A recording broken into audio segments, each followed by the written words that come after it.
waaw beneen pàcc bi ci suñu Kees Tekki bi 385 maa ngi ci wax ci affaire suuf si. am na benn étude bu le journal Le Monde génnee di wax lu tax suuf cher loyer cher fii ci région de Dakar 4 millions d'habitants moom nee na depuis l'an 2000 la yëf yi commencé. Depuis l'an 2000 le prix du mètre carré fii ci Ndakaaru a été multiplié par 3 daanaka su doon 100 léegi 300 lay jar muy ñuy laaj lu tax loolu effectivement ñoom ñu ngi koy dund loolu moo tax loyer yi cher fii ci Ndakaaru jàpp nañ ne autour de 2000 xamoon y avait la crise ivoirienne donc ivoiriens yu bari ñëwoon nañ ni dañuy ñëw dëkk si fii ci Ndakaaru wala en tout cas jënd fi ay logement nee nañu soo jëlee téeméer bu nekk ñett yi ou bien fanweer yi wala soo jëlee fukk bi nekk ñett yi ñooñu ñëpp ay investisseurs étrangers ñu jógee Mali ñu jógee Guinée de la sous-région ñëw di fi jënd suuf di fi jënd kër loolu évidemment day contribuer yëf yi yokk fii ci Sénégal fii ci région de Dakar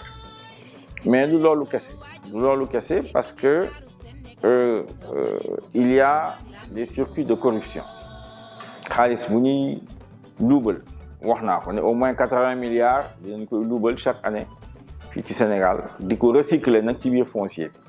bi loolu bokk na lu yokk évidemment le prix du mètre carré ak aussi la narcoéconomie mooy trafiquant yeeg yooyu de drogue il faut le dire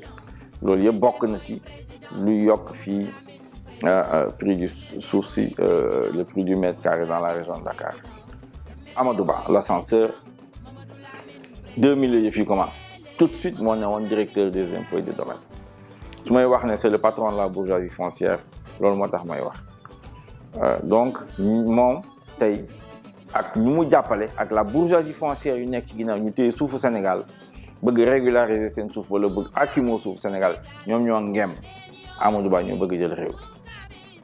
te nag bëggu ñoo yem ci suuf pétrole bi tamit ñoo ko bëgg cher loolu mooy wax moo tax ñu ñëw en force nangu APR bëmax APR imposé wu fu ñu jëmee Sénégal nag moom yàlla rek ko xam moo tax ñu war leen baare parce que amuñu benn courage patriotique asalaamaaleykum wa rahmatullahi wa barakatu. MLD mooy président Mamadou Lamine président MLD mooy président